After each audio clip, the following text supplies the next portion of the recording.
ನಮಸ್ಕಾರ ವೀಕ್ಷಕರೇ, ಇದು ಮಡೆನೂರು ಮನು ಅಭಿಮಾನಿಗಳಿಗೆ ನಿಜವಾಗ್ಲೂ ಶಾಕಿಂಗ್ ಮತ್ತು ಬೇಸರದ ಸುದ್ದಿ. ಯಾರು ಕೂಡ ಗೆಸ್ ಮಾಡಿರಲಿಲ್ಲ ಈ ಥರದೊಂದು ಪ್ರಕರಣ ಮಡೆನೂರು ಮನು ಅವರ ಮೇಲೆ ಬರುತ್ತೆ ಅಂತ.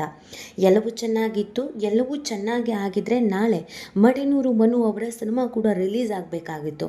ಆದರೆ ಇದೀಗ ಇದೇ ಒಂದು ಖುಷಿಲಿದ್ದಂಥ ಮನು ಸೇರಿದಂತೆ ಅವರ ಇಡೀ ಫ್ಯಾಮಿಲಿಗೆ ಮತ್ತು ಅವರ ಅಭಿಮಾನಿಗಳಿಗೆ ತೀರಾ ಶಾಕಿಂಗ್ ಸುದ್ದಿ.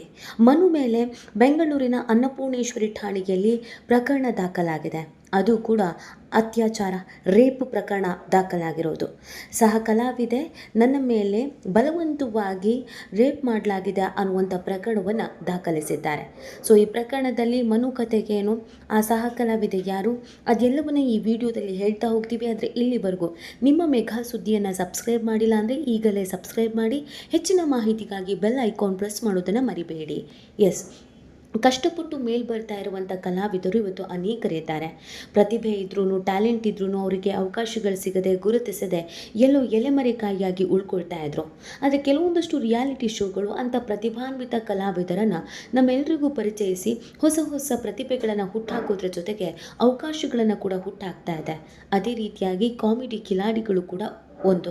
ಕಾಮಿಡಿ ಕಿಲಾಡಿ ಮುಖಾಂತರವಾಗಿ ಅದೆಷ್ಟೋ ಕಲಾವಿದರು ತಮ್ಮ ಭವಿಷ್ಯವನ್ನು ಕಟ್ಕೊಂಡಿದ್ದಾರೆ, ಸಿನಿಮಾಗಳನ್ನು ಮಾಡಿದ್ದಾರೆ, ಜನರನ್ನು ರಂಜಿಸಿದ್ದಾರೆ.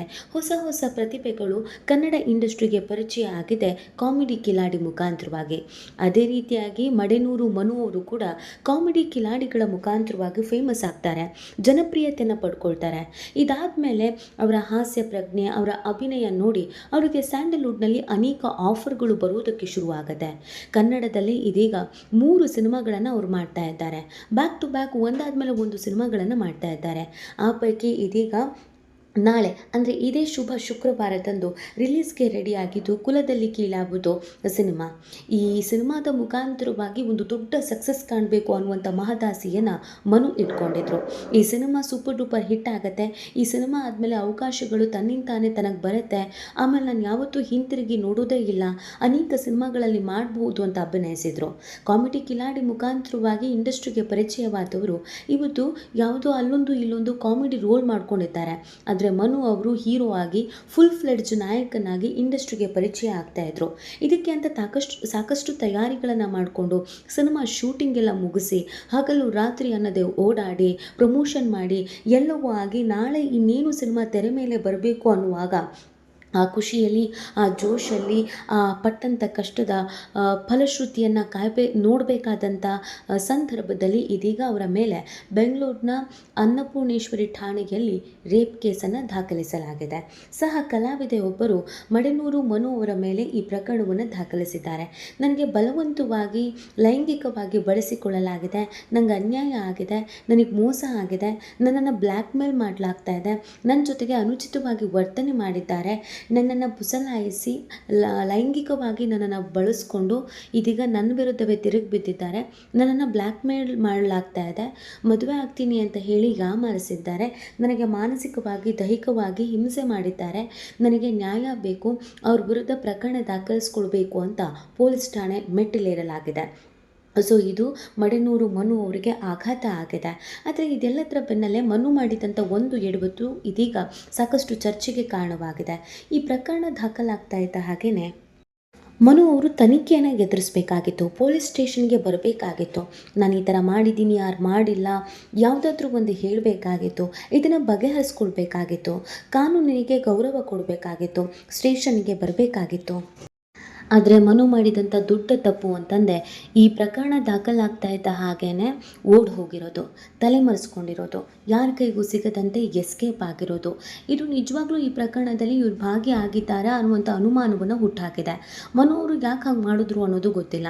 ಪ್ರಕರಣ ದಾಖಲಾಗ್ತಾ ಇದ್ದ ಹಾಗೇ ಮನು ಅವರು ಊರು ಬಿಟ್ಟೆ ಓಡೋಗ್ಬಿಟ್ಟಿದ್ದಾರೆ. ಎಲ್ಲಿದ್ದಾರೆ ಅನ್ನೋದ್ರ ಬಗ್ಗೆ ಇಲ್ಲಿವರೆಗೂ ಮಾಹಿತಿ ಸಿಕ್ಕಿಲ್ಲ. ನಿಜವಾಗ್ಲೂ ಇದು ಬೇಸರದ ಸಂಗತಿ. ಇದಕ್ಕೆ ಸಂಬಂಧಪಟ್ಟಂತೆಯೇ ಕುಲದಲ್ಲಿ ಕೀಳ್ಯಾವುದು ಸಿನಿಮಾದ ನಾಯಕಿ ಮೌನ ಕೂಡ ಬೇಸರವನ್ನು ಹೊರಗೆ ಹಾಕಿದ್ದಾರೆ. ರಾಮಾಚಾರಿ ಸೀರಿಯಲ್ ಮುಖಾಂತರವಾಗಿ ಎಲ್ಲರ ಮನ ಗೆದ್ದಂಥ ನಮ್ಮ ಚಾರು ಮೊದಲ ಬಾರಿಗೆ ಸಿನಿಮಾ ಪ್ರಾಜೆಕ್ಟಿಗೆ ಓಕೆ ಮಾಡಿದರು. ಅದು ಮನು ಅವರ ಜೊತೆಗೆ ಕುಲದಲ್ಲಿ ಕೀಳ್ಯಾವುದು ಸಿನಿಮಾದಲ್ಲಿ ನಾಯಕಿಯಾಗಿ ಅವರು ಕೂಡ ತೆರೆ ಮೇಲೆ ಬರ್ತಾ ಇದ್ರು. ಮೊದಲ ಸಿನಿಮಾ ಅಂತಂದರೆ ಸಹಜವಾಗಿ ಎಲ್ಲ ನಟ ಮತ್ತು ನಟಿಯರಿಗೆ ಒಂದು ಎಮೋಷನ್ ಇರುತ್ತೆ, ಒಂದು ಉತ್ಸುಕತೆ ಇರುತ್ತೆ, ಕ್ಯೂರಿಯಾಸಿಟಿ ಇರುತ್ತೆ. ಪಾಪ ಅದೇ ರೀತಿಯಾಗಿ ಚಾರು ಕೂಡ ಈ ಸಿನಿಮಾ ಮೇಲೆ ಬಹಳ ಹೋಪ್ ಇಟ್ಕೊಂಡಿದ್ರು. ಇದು ಅವರ ಮೊದಲ ಸಿನಿಮಾ ಆಗಿತ್ತು. ಆದರೆ ಸಿನಿಮಾ ರಿಲೀಸ್ ನಾಳೆ ಇದ್ದರೆ ಇವತ್ತು ಸಿನಿಮಾ ಹೀರೋನ ಬಗ್ಗೆ ಈ ರೀತಿಯಾದಂಥ ಪ್ರಚಾರ ಆಗಿರೋದು ನಿಜವಾಗ್ಲೂ ಆಕೆಗೂ ಕೂಡ ಬೇಸರ ಆಗಿದೆ. ಎಲ್ಲವೂ ಚೆನ್ನಾಗಿದ್ದರೆ ನಾಳೆ ಇಡೀ ಸಿನಿಮಾ ಟೀಮ್ ಭೇಟಿ ಕೊಡಬೇಕಾಗಿತ್ತು ಥಿಯೇಟರ್ಗಳಿಗೆ. ಸಿನಿಮಾ ಸಕ್ಸಸ್ ಆಗುವುದನ್ನು ನೋಡಿ ಖುಷಿ ಪಡಬೇಕಾಗಿತ್ತು. ಆದರೆ ಸಿನಿಮಾ ನಾಯಕನ ಮೇಲೆ ಇಷ್ಟು ದೊಡ್ಡ ಅಪವಾದ ಬಂದಿರೋದು ಆ ಇಡೀ ಸಿನಿಮಾ ಟೀಮಿಗೆ ಬೇಸರ ಆಗಿದೆ. ಅದರಲ್ಲೂ ನಾಯಕಿ ಮೌನ ಕೂಡ ಬೇಸರವನ್ನು ಹೊರಹಾಕಿದ್ದಾರೆ.